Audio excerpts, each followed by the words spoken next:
നിങ്ങളെ തന്നെ ശുദ്ധീകരിക്കുവിൻ. നാളെ നിങ്ങളുടെ ഇടയിൽ കർത്താവ് അത്ഭുതങ്ങൾ പ്രവർത്തിക്കും. നിങ്ങളെ തന്നെ ശുദ്ധീകരിക്കുവിൻ. നാളെ കർത്താവ് നിങ്ങളുടെ ഇടയിൽ അത്ഭുതങ്ങൾ പ്രവർത്തിക്കും. ജോഷുവ പ്രവാചകന്റെ പുസ്തകം 3-ാം അധ്യായം 5-ാം വാക്യം. ഈശോയിൽ ഏറ്റവും സ്നേഹമുള്ളവരെ, നമ്മൾ 5 ദിവസം നീണ്ടു നിൽക്കുന്ന 3ാമത് ഏൽ റൂഹ കൺവെൻഷനിൽ പങ്കെടുക്കാൻ വേണ്ടി ഇവിടെ വരുമ്പോൾ ഒത്തിരി പ്രതീക്ഷകളുമായി വന്നവരാണ്. നമ്മളെല്ലാവരും തന്നെ ഒത്തിരി ക്ലേശങ്ങളിലൂടെ, സങ്കടങ്ങളിലൂടെ, വേദനകളിലൂടെയൊക്കെ കടന്നു പോകുന്നവരാണ്.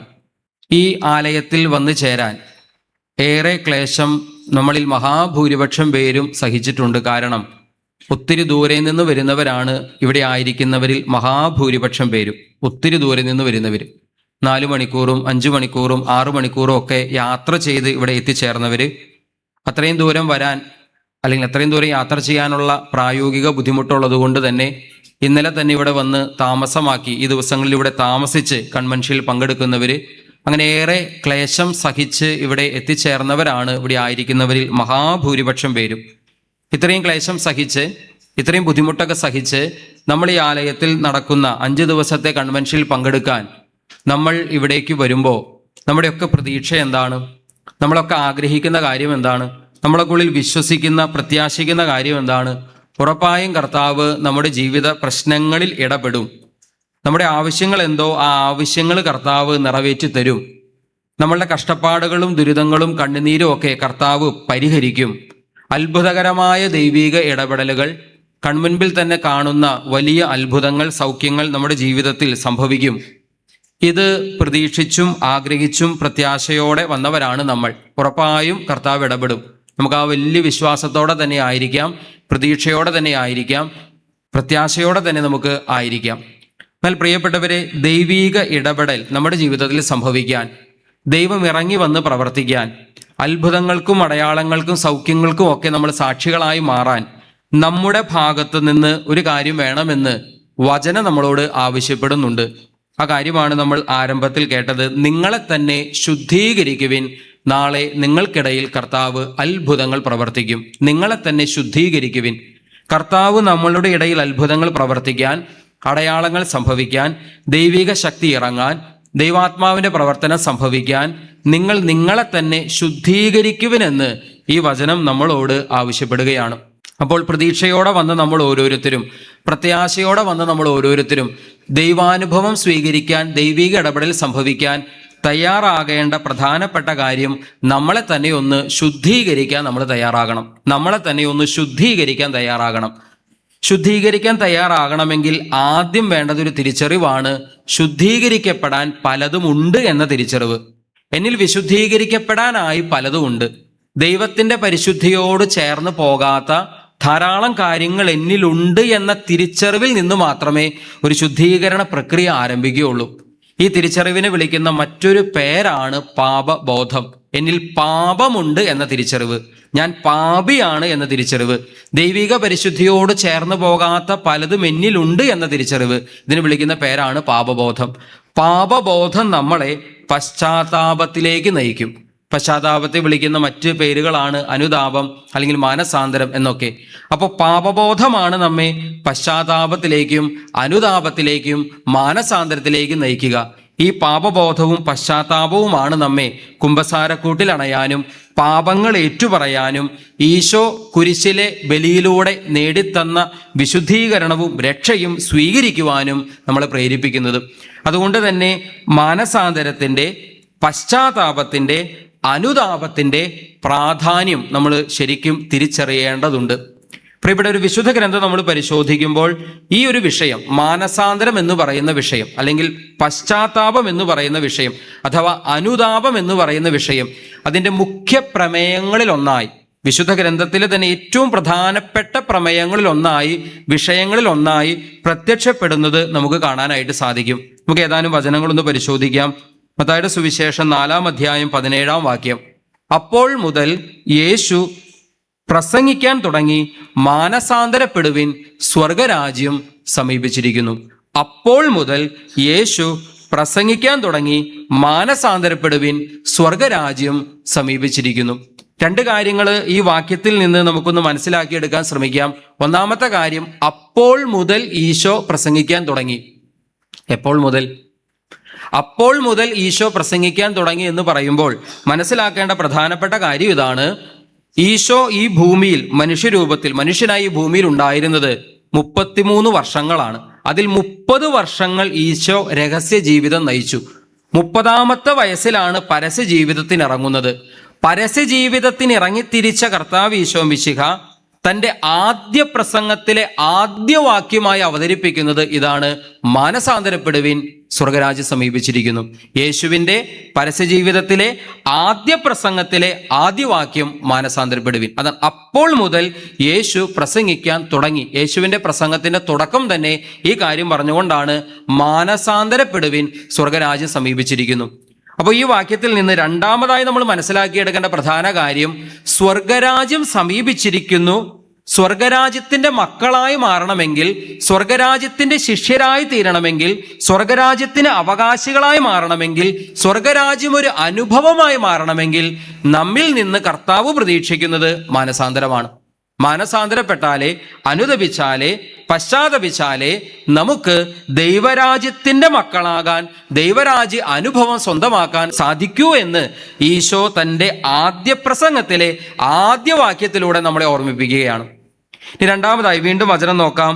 മത്തായി 3:1 അവിടെ നമ്മളിങ്ങനെ വായിക്കുന്നു: അക്കാലത്ത് സ്നാപക യോഹന്നാൻ യൂദയായിലെ മരുഭൂമിയിൽ വന്ന് പ്രസംഗിച്ചു, മാനസാന്തരപ്പെടുവിൻ, സ്വർഗരാജ്യം സമീപിച്ചിരിക്കുന്നു. ഇവിടെ ആര് പ്രസംഗിക്കുന്ന കാര്യം പറയുന്നേ? സ്നാപക യോഹന്നാൻ. ആരാണ് സ്നാപക യോഹന്നാൻ? യേശുവിന് വഴിയൊരുക്കാൻ വന്നവൻ, രക്ഷകന് വഴിയൊരുക്കാൻ വന്നവൻ. രക്ഷകന് വഴിയൊരുക്കാൻ വന്ന സ്നാപക യോഹന്നാൻ ആദ്യം തന്നെ ഒരുക്കുകയായിരുന്നു. രക്ഷകന് വഴിയൊരുക്കാൻ വന്ന സ്നാപക യോഹന്നാൻ ആദ്യം തന്നെ ഒരുക്കുകയായിരുന്നു. നമ്മൾ വിശുദ്ധ ഗ്രന്ഥത്തിൽ ലൂക്കായുടെ സുവിശേഷത്തിൽ ഇപ്രകാരം ഒരു വാക്യം വായിക്കുന്നുണ്ട്: കുഞ്ഞു യോഹന്നാനെ കൈകളിലെടുത്ത് സഖറിയ പ്രവചിച്ചതിന് ശേഷം, പ്രവചനഗീതമൊക്കെ കഴിഞ്ഞ് അതിൻ്റെ സമാപനത്തിൽ നമ്മൾ വായിക്കുന്ന വാക്യം ഇപ്രകാരമാണ്: ശിശു വളർന്നു, ആത്മാവിൽ ശക്തിപ്പെട്ടു, ഇസ്രായേലിന് വെളിപ്പെടുന്നത് വരെ അവൻ മരുഭൂമിയിലായിരുന്നു.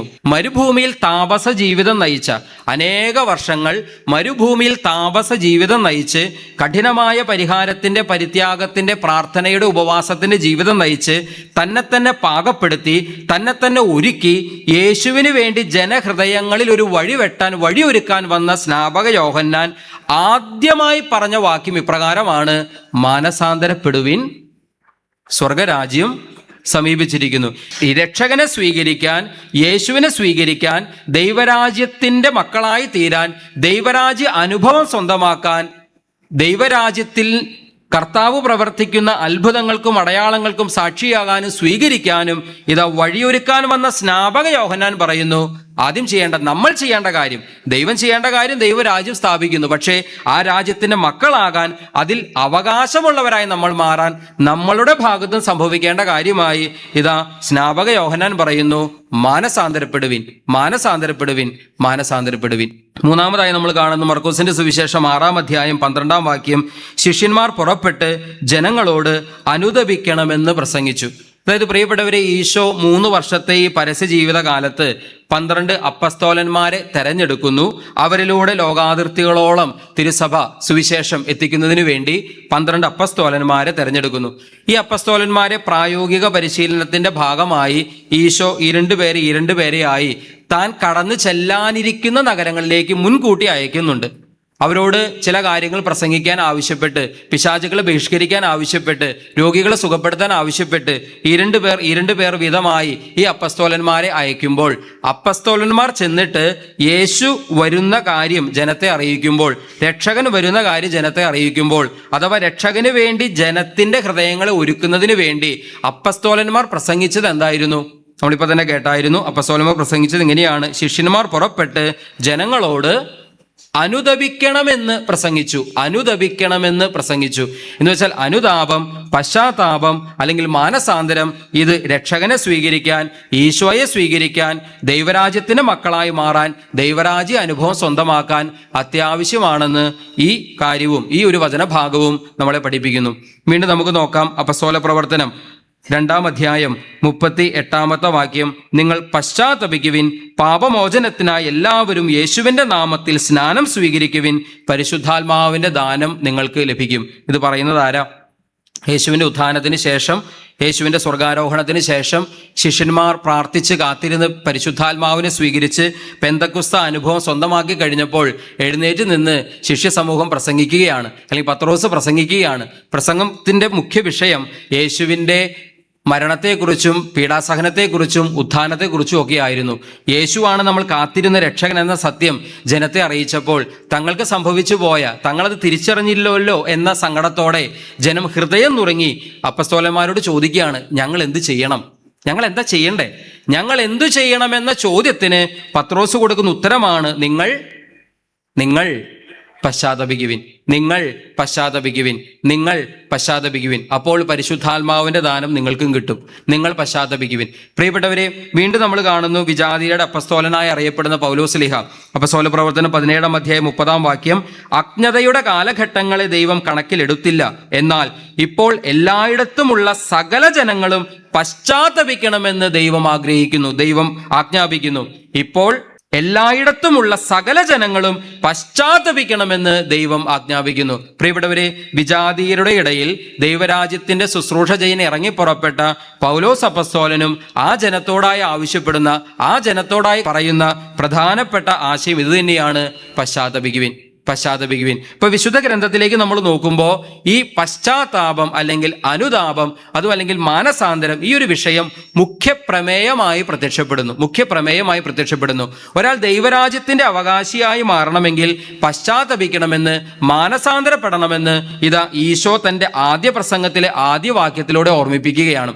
അതുപോലെ തന്നെ യേശുവിന് വഴിയൊരുക്കാൻ വന്ന സ്നാപക യോഹന്നാനും ഇതേ കാര്യം തന്നെ, ഈശോ പറഞ്ഞ അതേ കാര്യം തന്നെ, മാനസാന്തരപ്പെടുവിൻ, ദൈവരാജ്യം ഇതാ സമീപിച്ചിരിക്കുന്നു, അതിന്റെ അവകാശിയായി നീ മാറണമെങ്കിൽ മാനസാന്തരപ്പെടണം, പശ്ചാത്തപിക്കണമെന്ന് സ്നാപക യോഹന്നാനും ആവശ്യപ്പെടുന്നു.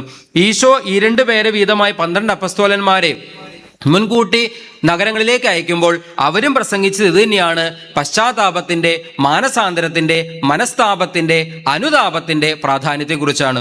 ഉത്ഥാനത്തിന് ശേഷം, സ്വർഗാരോഹണത്തിന് ശേഷം, പെന്തക്കുസ്ത അനുഭവത്തിന് ശേഷം ശിഷ്യ സമൂഹം പരിശുദ്ധാത്മാവ് നിറഞ്ഞ് ശക്തിപ്പെട്ട് കഴിഞ്ഞപ്പോൾ അവരുടെ ആദ്യ പ്രസംഗത്തിൽ മുഖ്യപ്രമേയവും മുഖ്യ വിഷയം ഇത് തന്നെയായിരുന്നു, പശ്ചാത്തപിക്കുവിൻ, എന്നാൽ നിങ്ങൾക്കും ലഭിക്കും പരിശുദ്ധാത്മാവിന്റെ ദാനം. വിജാതിയുടെ ഇടയിലേക്ക് ഇറങ്ങിത്തിരിച്ച സാക്ഷാൽ പൗലോസ്ലീഹ ആ ജനത്തോടും ആവശ്യപ്പെട്ടത് പശ്ചാത്തപിക്കുവിൻ, പശ്ചാത്തപിക്കുവിൻ, പശ്ചാത്തപിക്കുവിൻ. പ്രിയപ്പെട്ടവർ, ഇത്രത്തോളം പ്രധാനപ്പെട്ടതാണ് ഈ പശ്ചാത്താപം, അനുതാപം, മാനസാന്തരം എന്ന കാര്യം നമ്മൾ വിശുദ്ധ ഗ്രന്ഥത്തിൽ നിന്ന് തിരിച്ചറിയുകയാണ്. അപ്പോൾ നമ്മൾ ആദ്യം പറഞ്ഞ ആ വാക്യത്തിലേക്ക് തിരിച്ചു വരികയാണെങ്കിൽ, നിങ്ങളെ തന്നെ ശുദ്ധീകരിക്കുവിൻ, നാളെ കർത്താവ് നിങ്ങൾക്കിടയിൽ അത്ഭുതങ്ങൾ പ്രവർത്തിക്കും. അത്ഭുതങ്ങളും അടയാളങ്ങളും രോഗസൗഖ്യങ്ങളും ദൈവിക ഇടപെടലുകളും നമ്മുടെ ജീവിതത്തിൽ സംഭവിക്കണം എന്ന ആഗ്രഹത്തോടെ, പ്രത്യാശയോടെ നമ്മൾ വന്നതാണെങ്കിൽ നമ്മൾ നമ്മളെ തന്നെ ശുദ്ധീകരിച്ചേ പറ്റൂ. അങ്ങനെ ശുദ്ധീകരിക്കണമെങ്കിൽ ശുദ്ധീകരിക്കപ്പെടാൻ എന്നിലുണ്ട്, പലതുമുണ്ട് എന്നൊരു തിരിച്ചറിവാണ്. ആ തിരിച്ചറിവിനെ വിളിക്കുന്ന പേരാണ് പാപബോധം. പാപബോധം നമ്മളെ പശ്ചാത്താപത്തിലേക്ക്, അനുതാപത്തിലേക്ക്, മാനസാന്തരത്തിലേക്ക് നയിക്കുന്നു. ഈ പാപബോധവും പശ്ചാത്താപവും അനുതാപവുമാണ് നമ്മളെ ഹൃദയം തുറന്നൊരു കുമ്പസാരത്തിനായിട്ട് പ്രേരിപ്പിക്കുക. ലൂക്കായുടെ സുവിശേഷത്തിൽ ഈശോ പറഞ്ഞ ആ 3 ഉപമകളുടെ വെളിച്ചത്തിൽ, ധൂർത്തപുത്രന്റെ ഉപമയും കാണാതെ പോയ ആടിന്റെയും നഷ്ടപ്പെട്ടു പോയ നാണയത്തിന്റെ ഉപമ വിശദീകരിച്ചുകൊണ്ട് ഈ ദൈവസ്നേഹത്തിലേക്ക് തിരിച്ചു വരേണ്ടതിന്റെ പ്രാധാന്യം നമ്മളോട് വ്യക്തമാക്കി. ബഹുമാനപ്പെട്ട റാഫേലച്ചൻ അറിയിപ്പുകൾ പറഞ്ഞ സമയത്ത് കുമ്പസാരം, വിശുദ്ധ കുമ്പസാരം, ഹൃദയം തുറന്ന കുമ്പസാരം, മനസ്സ് തുറന്ന കുമ്പസാരം എത്രത്തോളം പ്രാധാന്യമുണ്ട് എന്ന് വീണ്ടും ആവർത്തിച്ച് നമ്മളെ ഓർമ്മിപ്പിക്കുകയും ചെയ്തു. പ്രിയപ്പെട്ടവരെ, ഹൃദയം തുറന്നൊരു കുമ്പസാരത്തിന് തയ്യാറാവുക. ഹൃദയം തുറന്നൊരു കുമ്പസാരം നമുക്ക് സാധ്യമാകണമെങ്കിൽ ആദ്യം സംഭവിക്കേണ്ടത് പാപബോധവും പശ്ചാത്താപവുമാണ്. ഒരു കുമ്പസാരം നല്ല കുമ്പസാരമാകണമെങ്കിൽ അതിൽ എത്ര കാര്യങ്ങൾ വേണം? തിരുസഭ എന്താ നമ്മളെ പഠിപ്പിക്കുന്നത്?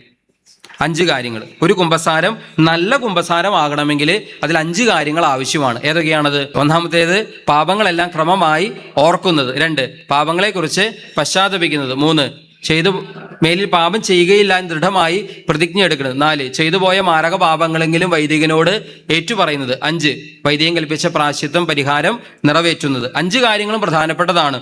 ഒരു കുമ്പസാരം നല്ല കുമ്പസാരം ആകണമെങ്കിൽ ഈ 5 കാര്യവും വേണം. ഈ 5-ൽ തന്നെ ഏറ്റവും പ്രധാനപ്പെട്ടത് ഏതാ? 5 പ്രധാനപ്പെട്ടതാണ്, എങ്കിലും ഏറ്റവും പ്രധാനപ്പെട്ടത് ഏതാ? അത് മനസ്താപം അഥവാ പശ്ചാത്താപം. 5 കാര്യം. രണ്ടാമത്തേത്, ഏറ്റവും പ്രധാനപ്പെട്ടത് മനസ്താപമാണ്, പശ്ചാത്താപമാണ്. ഹൃദയം നുറുങ്ങി പശ്ചാത്തപിച്ച് അനുതപിച്ച് വേണം കുമ്പസാരിക്കാനായിട്ട് നമ്മൾ പോകേണ്ടത്.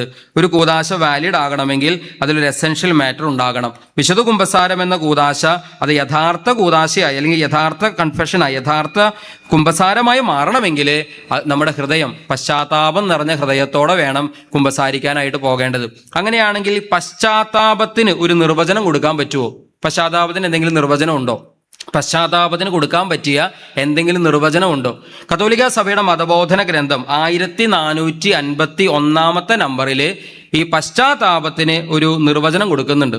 പശ്ചാത്താപം അല്ലെങ്കിൽ മനസ്താപം എന്ന് പറയുന്നതിന് ഒരു നിർവചനം കൊടുക്കുന്നുണ്ട്. ആ നിർവചനം എങ്ങനെയാണ്? ആത്മാവിൻ്റെ ദുഃഖവും ചെയ്ത പാപത്തോടുള്ള വെറുപ്പും വീണ്ടും പാപം ചെയ്യുകയില്ലെന്ന പ്രതിജ്ഞയുമാണ് മനസ്താപം. ഒന്നുകൂടെ പറയാം. ആത്മാവിൻ്റെ ദുഃഖവും പാപത്തോടുള്ള വെറുപ്പും മേലിൽ പാപം ചെയ്യുകയില്ലെന്ന പ്രതിജ്ഞയുമാണ് മനസ്താപം. അപ്പോൾ മനസ്താപത്തിൽ 3 കാര്യങ്ങളുണ്ട്, അഥവാ പശ്ചാത്താപത്തിൽ 3 കാര്യങ്ങളുണ്ട്. ഈ 3 കാര്യങ്ങളുണ്ടെങ്കിലേ പശ്ചാത്താപം യഥാർത്ഥ പൂർണ്ണമായ പശ്ചാത്താപം ആകുന്നുള്ളൂ. ഏതൊക്കെയാണ് ആ 3 കാര്യങ്ങൾ?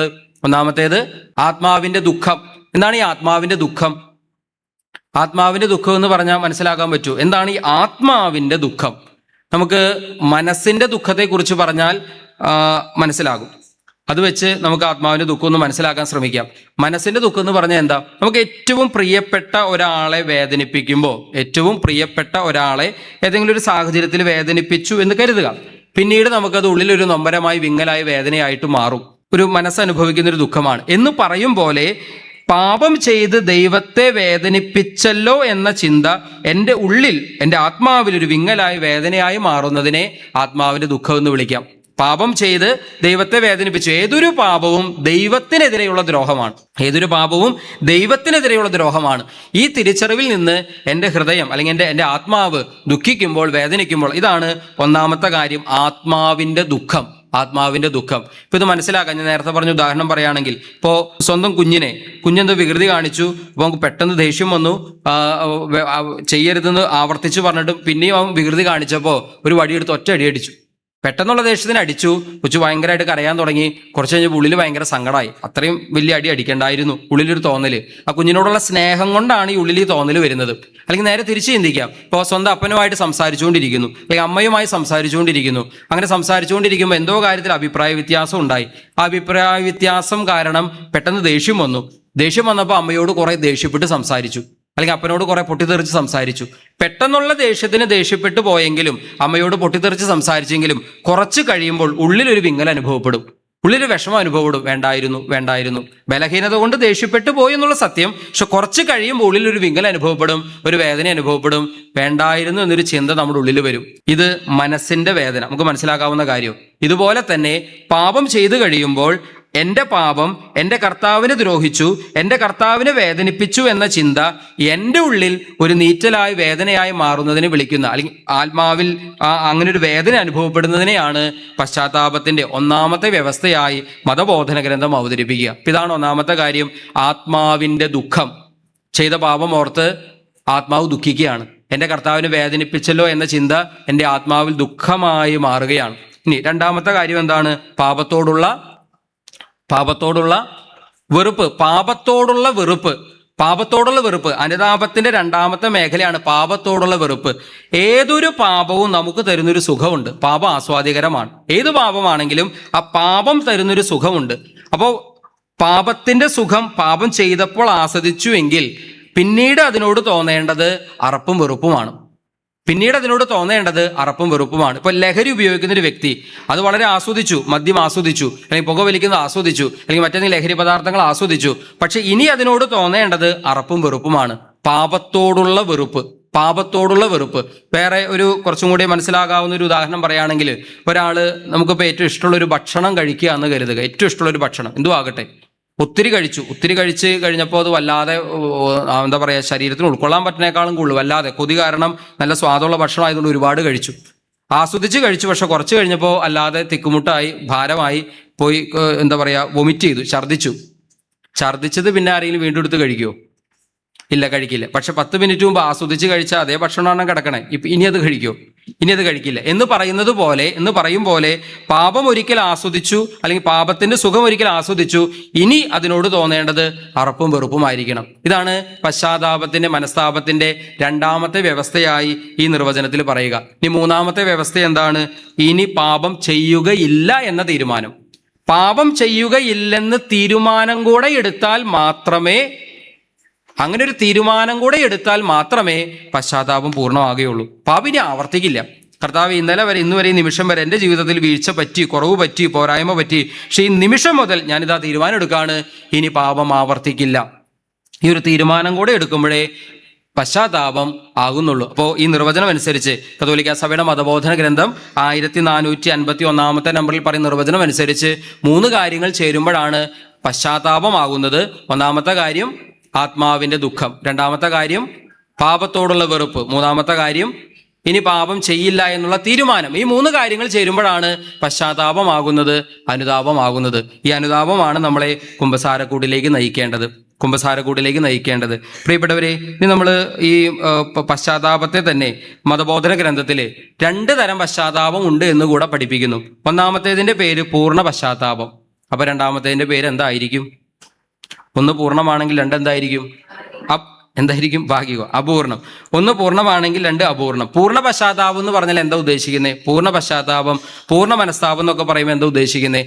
സ്നേഹത്തിൽ നിന്ന് ഉളവാകുന്ന പശ്ചാത്താപത്തിന്റെ പേരാണ് പൂർണ്ണ പശ്ചാത്താപം. ദൈവത്തോടുള്ള സ്നേഹം, ആ സ്നേഹം എൻ്റെ ആത്മാവിനെ വേദനിപ്പിക്കുകയാണ്. സ്നേഹം വേദനിപ്പിക്കുക എന്ന് പറഞ്ഞാൽ എൻ്റെ പാപം മൂലം എൻ്റെ കർത്താവ് വേദനിച്ചല്ലോ, അത് എൻ്റെ ഉള്ളിലൊരു വേദനയായിട്ട് മാറാണ്. ഇത് സ്നേഹമുള്ളതുകൊണ്ടാണ്.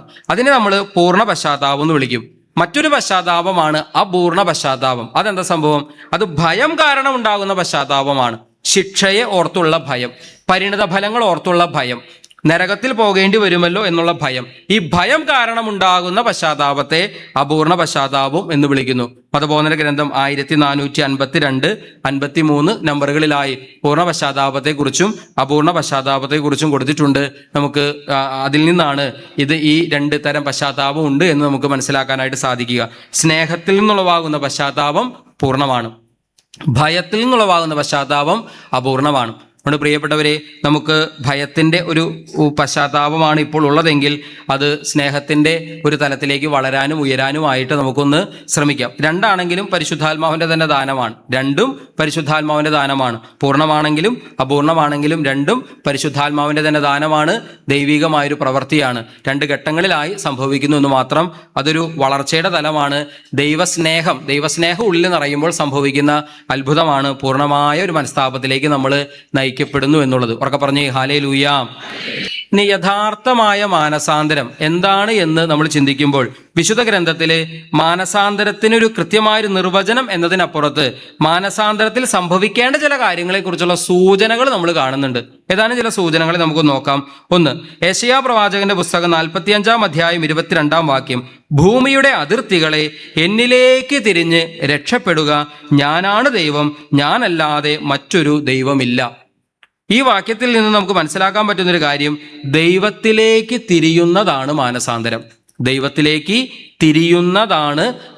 എന്ന് വെച്ച് കഴിഞ്ഞാൽ നമ്മൾ ഇപ്പോൾ സഞ്ചരിക്കുന്ന ദിശ ദൈവത്തിലേക്ക് നടക്കുന്നതിന് പകരം, അഥവാ ദൈവത്തിലേക്ക് യാത്ര ചെയ്യുന്നതിന് പകരം ഒരു റിവേഴ്സ് ഓർഡറിലാണ്, നേരെ ഓപ്പോസിറ്റ് ഡിറക്ഷനിലേക്കാണ് നമ്മൾ പോകുന്നതെങ്കിൽ ഒരു യു ടേൺ എടുക്കണം. ദൈവത്തിലേക്ക് തിരിയുക, ദൈവത്തെ ലക്ഷ്യമാക്കുക, ദൈവത്തെ ലക്ഷ്യം വെച്ച് നടക്കുക. ഇതാണ് മാനസാന്തരത്തിനെ പറയാവുന്ന ഒരു നിർവചനമായി ഈ വാക്യത്തിൽ നമ്മൾ തിരിച്ചറിയാനായിട്ട് പറ്റുക. അപ്പോസ്തല പ്രവർത്തനം 14 അധ്യായം 15 വാക്യം, വ്യർത്ഥമായ രീതികളിൽ നിന്ന് ജീവിക്കുന്ന ദൈവത്തിലേക്ക് നിങ്ങൾ തിരിയണം എന്ന് ഞങ്ങൾ നിങ്ങളെ ഉദ്ബോധിപ്പിക്കുന്നു. അപ്പോൾ ദൈവത്തിലേക്ക് തിരിയുന്നതാണ് മാനസാന്തരം. പ്രഭാഷകന്റെ പുസ്തകം 5 അധ്യായം 7 വാക്യം, കർത്താവിലേക്ക് തിരിയാൻ വൈകരുത്, നാളെ എന്ന് നീട്ടിവെക്കുകയുമരുത്. കർത്താവിലേക്ക് തിരിയാൻ വൈകരുത്, നാളെ എന്ന് നീട്ടിവെക്കുകയുമരുത്. ഇനി രണ്ടാമതായി മത്തായിയുടെ സുവിശേഷം 6 അധ്യായം 19 മുതൽ 20 വരെയുള്ള വാക്യങ്ങൾ, ഭൂമിയിൽ നിക്ഷേപം കരുതി വെക്കരുത്, തുരുമ്പും കീടങ്ങളും അവ നശിപ്പിക്കും, കള്ളന്മാർ തുരന്ന് മോഷ്ടിക്കും, എന്നാൽ സ്വർഗത്തിൽ നിങ്ങൾക്കായി നിക്ഷേപങ്ങൾ കരുതി വെക്കുക, അവിടെ തുരുമ്പും കീടങ്ങളും അവ നശിപ്പിക്കുകയില്ല, കള്ളന്മാർ മോഷ്ടിക്കുകയുമില്ല. ഈ വചനത്തിന്റെ വെളിച്ചത്തിൽ നമുക്ക് തിരിച്ചറിയാം, സ്വർഗത്തിൽ നിക്ഷേപം കരുതി വെക്കുന്നതാണ് മാനസാന്തരം. സ്വർഗത്തിൽ നിക്ഷേപം കരുതി വെക്കുന്നതാണ് മാനസാന്തരം. സ്വർഗത്തിൽ നിക്ഷേപം കരുതി വെക്കുക. നമുക്ക് അത്യാവശ്യം നിക്ഷേപം ഈ ഭൂമിയിൽ നമ്മൾ കരുതി വെച്ച് കാണും. നമുക്ക് വേണ്ടി തന്നെയോ, നമ്മുടെ ഭാവിക്ക് വേണ്ടിയോ, മക്കൾക്ക് വേണ്ടിയോ, അവരുടെ ഭാവിക്ക് വേണ്ടിയോ, തലമുറകൾക്ക് വേണ്ടിയോ അത്യാവശ്യം നിക്ഷേപമൊക്കെ ഭൂമിയിൽ നമ്മൾ കരുതി വെച്ച് കാണും. ഒരുപക്ഷെ ബാങ്കിൽ ഡെപ്പോസിറ്റ് ഉണ്ടാകാം, അല്ലെങ്കിൽ സ്വർണം വാങ്ങി സൂക്ഷിച്ചിട്ടുണ്ടാകാം, അല്ലെങ്കിൽ സ്ഥലം വാങ്ങി സൂക്ഷിച്ചിട്ടുണ്ടാകാം. അത്യാവശ്യമൊക്കെ ഡെപ്പോസിറ്റ് നമുക്ക്, അല്ലെങ്കിൽ നിക്ഷേപം നമുക്ക് മിക്കവാറും എല്ലാവർക്കും തന്നെ കാണും. എന്നാൽ പ്രിയപ്പെട്ടവരെ, കർത്താവ് നമ്മളോട് പറയുന്നു, സ്വർഗത്തിൽ ഒരു ബാങ്ക് അക്കൗണ്ട് തുടങ്ങണം. സ്വർഗത്തിൽ നമ്മളൊരു നിക്ഷേപം കരുതി വെക്കണം. നമ്മുടെ സൽപ്രവർത്തികളിലൂടെ, നമ്മുടെ പുണ്യകർമ്മങ്ങളിലൂടെ, നമ്മുടെ പ്രാർത്ഥനാ ജീവിതത്തിലൂടെ കർത്താവ് ആഗ്രഹിക്കുന്ന പ്രവർത്തികൾ ചെയ്തുകൊണ്ട് സ്വർഗത്തിൽ നിക്ഷേപം കരുതി വെക്കുക. സ്വർഗത്തിൽ നിക്ഷേപം കരുതി വെക്കുന്നതിനെ നമുക്ക് മാനസാന്തരം എന്ന് വിശേഷിപ്പിക്കാം.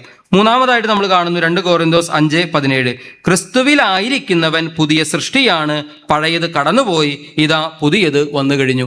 അപ്പോൾ ഇത് ഈ വചനത്തിന്റെ വെളിച്ചത്തിൽ ക്രിസ്തുവിലായിരിക്കുന്നതും പുതിയ സൃഷ്ടിയാകുന്നതുമാണ് മാനസാന്തരം. ക്രിസ്തുവിലായിരിക്കുന്നതും പുതിയ സൃഷ്ടിയാകുന്നതുമാണ് മാനസാന്തരം. ക്രിസ്തുവിലായിരിക്കുക, പുതിയ സൃഷ്ടിയാവുക എന്ന് പറയുമ്പോൾ എങ്ങനെ എളുപ്പത്തിലൊന്ന് മനസ്സിലാക്കാൻ പറ്റുക? ഒരു സിമ്പിൾ ഉദാഹരണം പറയാം.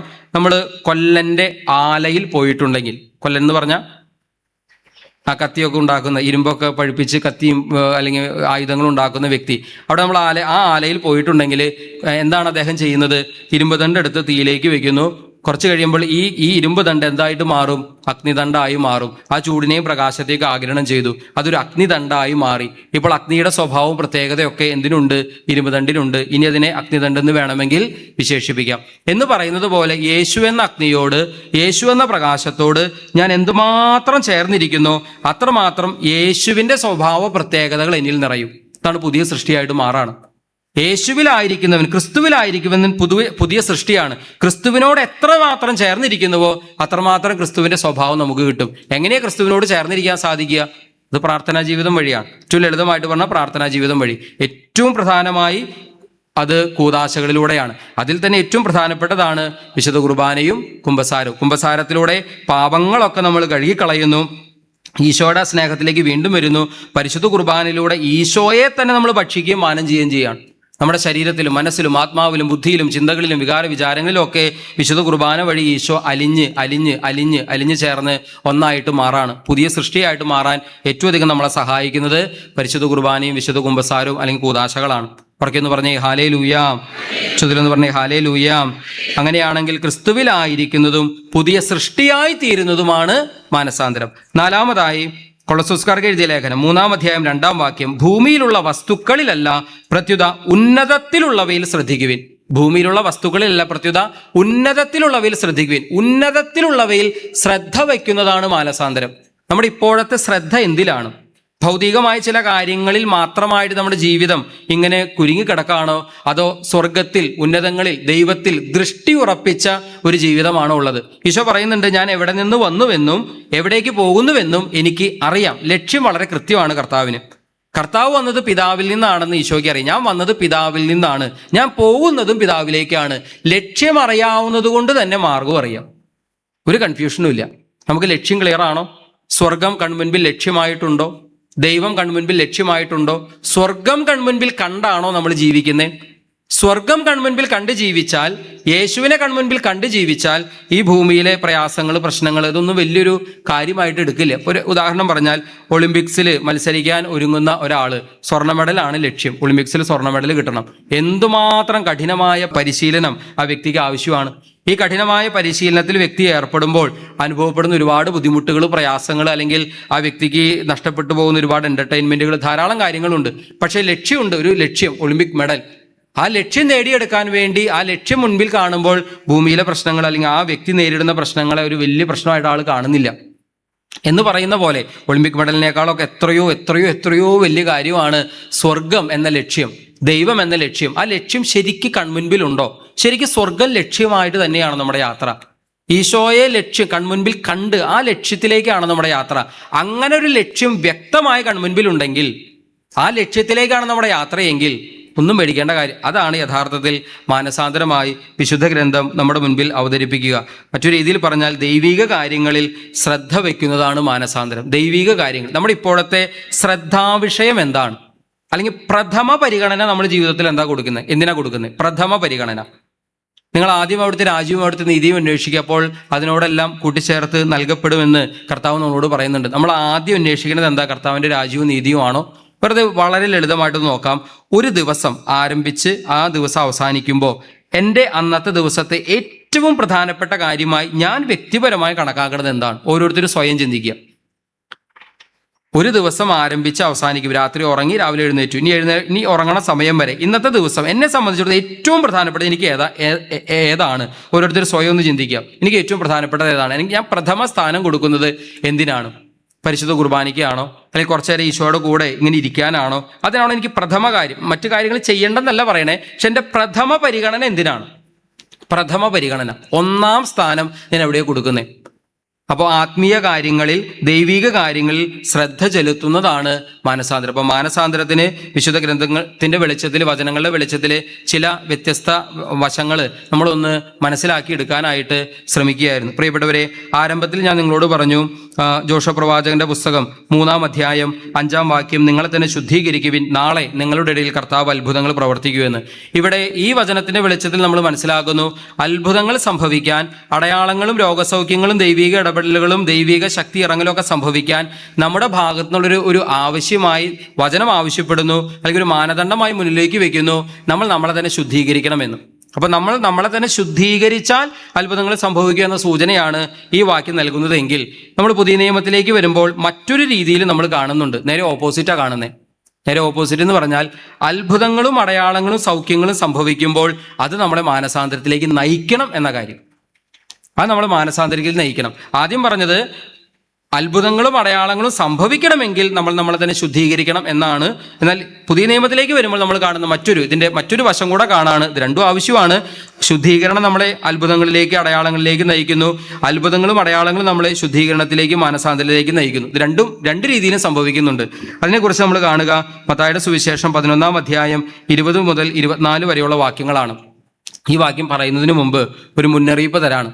ആ മുന്നറിയിപ്പ് മറ്റൊന്നുമല്ല, അത്ഭുതങ്ങളും അടയാളങ്ങളും രോഗസൗഖ്യങ്ങളും ഇതുപോലെ കണ്ട ഒരു ജനം നമ്മളെപ്പോലെ ലോകത്ത് വേറെ കാണില്ല. ഞാൻ കേരള സഭ മുഴുവനായിട്ട് നമ്മളൊന്ന് പരിശോധിച്ചാൽ ഒത്തിരി ഈ ആത്മീയ ശുശ്രൂഷ മേഖലകളിൽ പ്രവർത്തിക്കുന്ന, ലോകത്തിൻ്റെ വിവിധ ഭാഗങ്ങളിൽ ശുശ്രൂഷ ചെയ്തിട്ടുള്ള, അതിനൊക്കെ ചരിത്രവും ഇതൊക്കെ അറിയാവുന്ന വ്യക്തികൾ തന്നെ പറയാണ്, ലോകത്ത് ഇതുപോലെ പ്രത്യേകിച്ച് കരിസ്മാറ്റിക് ധ്യാന മൂവ്മെൻറ്റുകളിലൂടെ കഴിഞ്ഞൊരു 50 വർഷത്തിനിടയിൽ നമ്മുടെ കേരളം എന്ന മണ്ണിൽ നടന്ന അത്ഭുതങ്ങൾ, വിവിധ ധ്യാന കേന്ദ്രങ്ങളിലും വിവിധ കൺവെൻഷൻ സെൻ്ററുകളിൽ, കൺവെൻഷൻ പന്തലുകളിലും വിവിധ ധ്യാന ദിവസങ്ങളിലും ഒക്കെ സംഭവിച്ചിട്ടുള്ള അത്ഭുതങ്ങൾ, കഴിഞ്ഞൊരു 50 വർഷത്തിനിടയിൽ സംഭവിച്ചിട്ടുള്ള അത്ഭുതങ്ങൾ, ദൈവിക ഇടപെടലുകൾ, ദൈവിക പ്രവർത്തികൾ, ഇത്രയും സംഭവിച്ചിട്ടുള്ള ഒരു നാട്, ഒരു ദേശം ഈ 2000 വർഷത്തിനിടയ്ക്ക് ലോകത്തൊരിടത്തും കാണില്ല എന്ന് പറയുന്നത്. അതിനും മാത്രം അത്ഭുതങ്ങൾ, അടയാളങ്ങൾ, രോഗസൗഖ്യങ്ങൾ നമുക്കിടയിൽ സംഭവിച്ചിട്ടുണ്ട്. ഇപ്പം ഇവിടെ നമ്മൾ ഈ ഒരു 5 വർഷമാകുന്നുള്ളൂ ഈ ധ്യാന കേന്ദ്രം തുടങ്ങിയിട്ട്. എന്തുമാത്രം സാക്ഷ്യങ്ങളാണ്, എന്തുമാത്രം അത്ഭുതങ്ങളാണ്, എന്തുമാത്രം ദൈവിക ഇടപെടലുകളാണ്. ഒരു കാര്യം നമ്മൾ ഓർക്കണം, ഈ അത്ഭുതങ്ങളും അടയാളങ്ങളും സൗഖ്യങ്ങളും നമ്മളെ കൂടുതൽ ഉത്തരവാദിത്വമുള്ളവരാക്കി മാറ്റാണ്. ജീവിതം നവീകരിക്കാനുള്ളൊരു ക്ഷണക്കത്താണിത്. ജീവിതത്തെ വിശുദ്ധീകരിക്കാനുള്ള ഒരു ക്ഷണക്കത്താണ്, ഇൻവിറ്റേഷനാണ് കർത്താവ് നമുക്ക് തരുന്നത്. ജീവിതം നവീകരിച്ചില്ലെങ്കിൽ എന്ത് സംഭവിക്കും? ഇത്രയും അത്ഭുതങ്ങൾ സംഭവിച്ചിട്ടും, ഇത്രയും അടയാളങ്ങൾ സംഭവിച്ചിട്ടും, ഇത്രയും രോഗസൗഖ്യങ്ങൾ സംഭവിച്ചിട്ടും എൻ്റെ ജീവിതത്തിൽ ഒരു നവീകരണം സംഭവിക്കുന്നില്ലെങ്കിൽ, അഥവാ മാനസാന്തരം സംഭവിക്കുന്നില്ലെങ്കിൽ, ശരിക്കും ക്രിസ്തു കേന്ദ്രീകൃതമായൊരു ജീവിതം എന്നെ കൊണ്ട് പറ്റുന്നില്ലെങ്കിൽ എന്തായിരിക്കും സംഭവിക്കുക? അതാണ് ഇനി വചനത്തിലൂടെ പറയാൻ പോകുന്നത്. അതൊരു മുന്നറിയിപ്പായിട്ട് ആരംഭത്തിൽ പറഞ്ഞത്. ആ വചനം നമ്മൾ ഭയത്തോടെ ധ്യാനിക്കേണ്ട വചനമാണ്. വചനം കേൾക്കാം. മത്തായിയുടെ സുവിശേഷം 11-ാം അധ്യായം 20 തൊട്ട് 24 വരെ. യേശു താൻ ഏറ്റവും കൂടുതൽ അത്ഭുതങ്ങൾ പ്രവർത്തിച്ച നഗരങ്ങൾ മാനസാന്തരപ്പെടാഞ്ഞതിനാൽ അവയെ ശാസിക്കാൻ തുടങ്ങി. കൊറാസീൻ, നിനക്ക് ദുരിതം. ബെത്സയിദ, നിനക്ക് ദുരിതം. നിന്നിൽ നടന്ന അത്ഭുതങ്ങൾ ടൈറിനിലും സീദോനിലും നടന്നിരുന്നുവെങ്കിൽ എത്ര പണ്ടേ ചാക്കൊടുത്ത് ചാരം പൂശി അനുദപിക്കുമായിരുന്നു. വിധി ദിവസത്തിൽ ടൈറിനും സീദോനും നിങ്ങളെക്കാൾ ആശ്വാസം ഉണ്ടാകുമെന്ന് ഞാൻ നിങ്ങളോട് പറയുന്നു.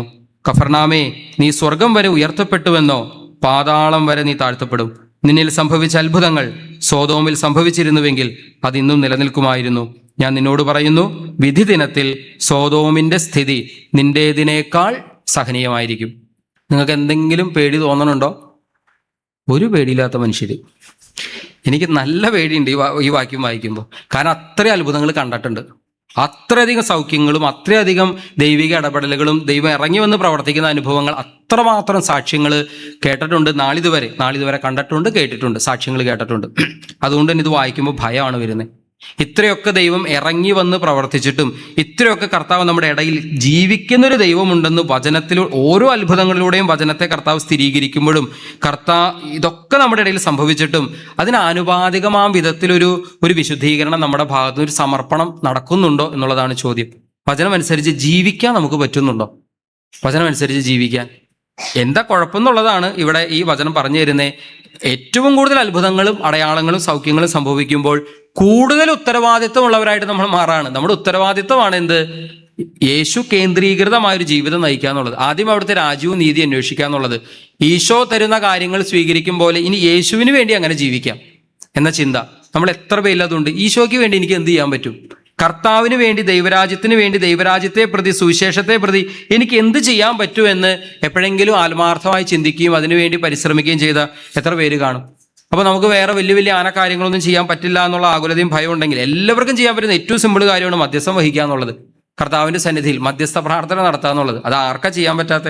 നമ്മളായിരിക്കുന്ന വീട്ടിൽ ഇരുന്നുകൊണ്ട് ചെയ്യാൻ പറ്റും, നമ്മളായിരിക്കുന്ന ജോലി സ്ഥലത്ത് ഇരുന്നുകൊണ്ട് ചെയ്യാൻ പറ്റും. ലോകം മുഴുവൻ്റെയും രക്ഷയ്ക്ക് വേണ്ടി നടത്തുന്ന പ്രാർത്ഥന, സകല മനുഷ്യർക്കും വേണ്ടി നടത്തുന്ന പ്രാർത്ഥന, ശുദ്ധീകരണാത്മാക്കൾക്ക് വേണ്ടി നടത്തുന്ന പ്രാർത്ഥന, അതാർക്കാ ചെയ്യാൻ പറ്റാത്ത? അപ്പോൾ നാളിതുവരെ കർത്താവിൽ നിന്ന് അനുഗ്രഹങ്ങൾ കൈനീട്ടി മേടിക്കുന്ന നമ്മൾ കർത്താവിന് വേണ്ടി, ദൈവരാജ്യത്തിന് വേണ്ടി, സുവിശേഷത്തിന് വേണ്ടി ഞാൻ ഇന്ന് വരെ എന്ത് ചെയ്തു, അല്ലെങ്കിൽ എനിക്ക് എന്ത് ചെയ്യാൻ പറ്റൂ എന്ന് നമുക്ക് എപ്പോഴെങ്കിലും നമ്മൾ അങ്ങനെ ഒരു ആത്മപരിശോധന നടത്തിയിട്ടുണ്ടോ? പ്രിയപ്പെട്ടവരെ ഓർക്കുക, ഓരോ അത്ഭുതങ്ങളും ഓരോ ദൈവിക ഇടപെടലുകളും ഓരോ സൗഖ്യങ്ങളും ദൈവശക്തി ഇറങ്ങി വന്ന് പ്രവർത്തിക്കുന്നതും നമുക്ക് കർത്താവ് തരുന്ന ഇൻവിറ്റേഷനാണ്. എത്ര തവണ കർത്താവ് ഈ ക്ഷണക്കത്ത് എനിക്ക് നിങ്ങൾക്കും തന്നിട്ടുണ്ട്. നമ്മുടെ ജീവിതം ആനുപാതികമായിട്ട് മാറിയോ? ഒന്നും മാറിയുന്നില്ല എന്നല്ല പറയണേ, ഒത്തിരി മാറിയിട്ടുണ്ടാവാം. പക്ഷെ ആനുപാതികമായി സ്വീകരിച്ച അത്ഭുതങ്ങൾക്ക് തുല്യമാം വിധം ഒരു മാറ്റം എൻ്റെ ജീവിതത്തിൽ, നമ്മുടെ ജീവിതത്തിൽ സംഭവിച്ചിട്ടുണ്ടോ? സ്വീകരിച്ച കൃപകൾക്ക് തുല്യമാം അതിന് അനുതാപം അല്ലെങ്കിൽ അതിനോട് ചേർന്ന് പോകുന്ന വിധത്തിൽ ഒരു മാറ്റം, അനുപാതം കറക്റ്റാകുന്ന വിധത്തിൽ ഒരു മാറ്റം എൻ്റെയും നിങ്ങളുടെയും ജീവിതത്തിൽ സംഭവിച്ചിട്ടുണ്ടോ? സംഭവിച്ചിട്ടില്ലെങ്കിൽ ഈ വചനം ഭയത്തോടെ വിറയലോടെ ധ്യാനിക്കേണ്ട വചനമാണ്. ഈശോ അതിരൂക്ഷമാം വിധത്തിൽ ഏറ്റവും കട്ടിയുള്ള വാക്കുകളാണ് ഇവിടെ പ്രയോഗിക്കുന്നത്. ദുരിതം എന്ന വാക്ക് ആവർത്തിച്ച് കർത്താവ് പറയാണ്, ദുരിതം ദുരിതം ദുരിതം. ബെത്സയിദ നിനക്ക് ദുരിതം, കഫർനാമേ നിനക്ക് ദുരിതം. ആവർത്തിച്ച് കർത്താവ് പറയാണ് ദുരിതം ദുരിതം. കാരണം അത്ര അത്ഭുതങ്ങൾ അവിടെ പ്രവർത്തിച്ചിട്ടും ജനത്തിനൊരു മാറ്റവും സംഭവിച്ചില്ല. അങ്ങനെയാണെങ്കിൽ പ്രിയപ്പെട്ടവരെ, നമ്മുടെ ജീവിതത്തിൽ മാറ്റം സംഭവിക്കുന്നില്ലെങ്കിൽ കർത്താവ് വേദനയോടെ നമ്മളെ നോക്കിയും പറയുന്നത് ഇത് തന്നെയായിരിക്കും, ജീവിതത്തിൽ മാറ്റം ഉണ്ടാകട്ടെ. നമുക്ക് ആത്മാർത്ഥമായിട്ട് നമ്മുടെ ആത്മാവിൻ്റെ അവസ്ഥയൊന്ന് പരിശോധിച്ച് കണ്ടെത്താൻ ശ്രമിക്കാം.